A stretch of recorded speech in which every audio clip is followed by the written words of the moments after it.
I think that the game is much more detailed. Now, is that a good thing or a bad thing? I'm still not 100%, you know, convinced on that.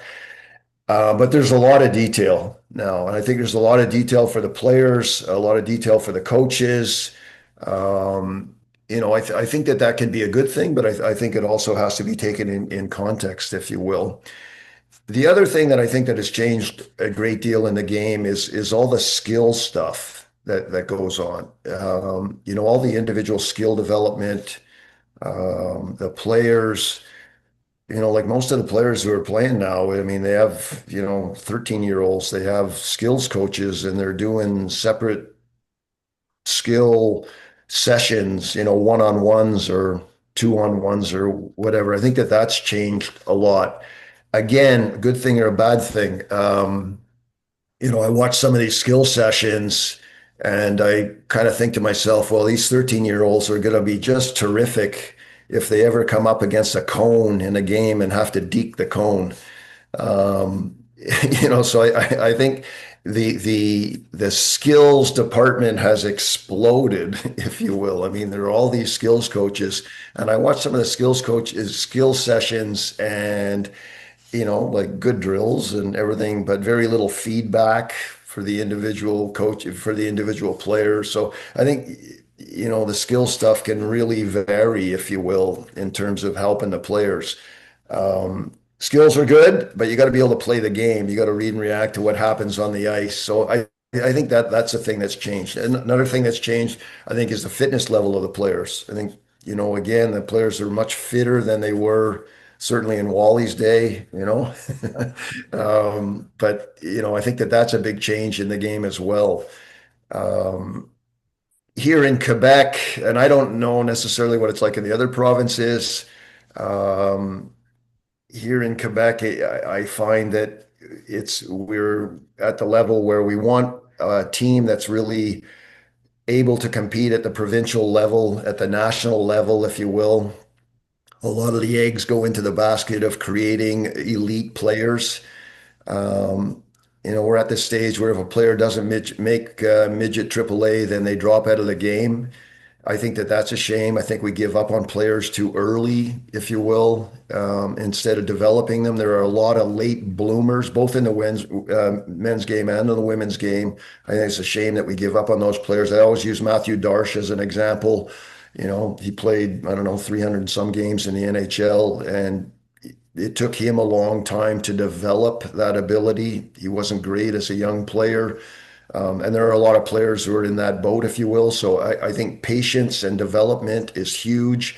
I watched some of the games that, U13, U15 games, and they shorten the bench just so darn quickly. And again, I look at Quebec, one player on the guy side. I'm looking on the guy side now. One player from Quebec on the World Juniors. No players on the men's Olympic team from Quebec. So, I think that there's work to be done. Even on the women's side, not a ton of players on the Olympic team on the women's side. How many Quebecers were on the under 18 team? I think there were only three on the under 18 women's team. Sammy, I can't remember exactly, but I remember looking. Quebec did win the U18 nationals for the first time ever this Yeah, year in yeah, women's hockey. So that was sort of a good stepping stone. yeah, So they had Rosalie Tremblay was the star, and yeah, yeah, yeah, yeah. yeah. So they have they almost have the top echelon of players always, but are missing that like middle gap. And that that Like that's yeah, that's exactly what I'm kind of alluding to here. But so anyway, I think across the country though, the development, of the players is huge. Don't give up on kids. Just don't give up on them. Keep them going. Keep them involved in the game. I think that's you. We lose too many too early. I don't know how you guys feel about that, but that's kind of the way I see it. Peter, I, sorry for interrupting, but we're No, talking about, I'm going to talk about the World uh, Junior Championship, and you brought up the idea of skills coaches. All of the players on the highly skilled World Junior team could not play as a team, and that's the problem. This is my opinion here. when I watch and Tom Malloy's on, we have girls playing hockey coming up. They don't know how to play the game. Mm, They can toe drag like you can't believe. yeah. But do they recognize options? Are they moving the puck? Are they letting the puck do the work? The game at guys and girls, minor hockey elite levels, and even major junior, they're getting double shifted, long shifts. And players aren't used to short 45-second high Yeah. execution shifts. Yeah. I would You get agree. the best of the best together. They got to learn to play together and play without the puck. Yeah. Yeah. I would agree. And I mean, that short-term and all that short-term competition is such a challenge to get them to do exactly that. And if they don't have that basis to start off with, then it's even tougher. So yeah, it was a challenge. My concern is that in the teams that I'm working with, the age levels, and just like you said, they're shortening the bench to win, and they're letting the players go coast to coast to score, to get dominant ice time. Other players sit, don't develop. That's the dilemma, the cultural breakdown of minor hockey that gets kids Yeah. out of the game and actually weakens the quality of the game. So that's Yeah. just me getting on my pedestal here for a minute to preach. I Yeah. know. Wally, I second that because we all end up in rec hockey at 18. So Yeah. let's prepare everybody to play from 18 to the age of 75 or 85 or however you want to play so Yeah. that people can play and nobody's left behind. I love that idea, Peter, that let's not give up on people, but also let's not all expect them to get to the NHL or play there. Like No. let's just yeah, make sure that triangle, the base stays really big because there's Yeah. such a joy in the game. And yeah, kids quit. I read something the other day that, up until the age of 10, kids in every sport have the opportunity to play. And then after the age of 18, every adult has the opportunity to play and sign up.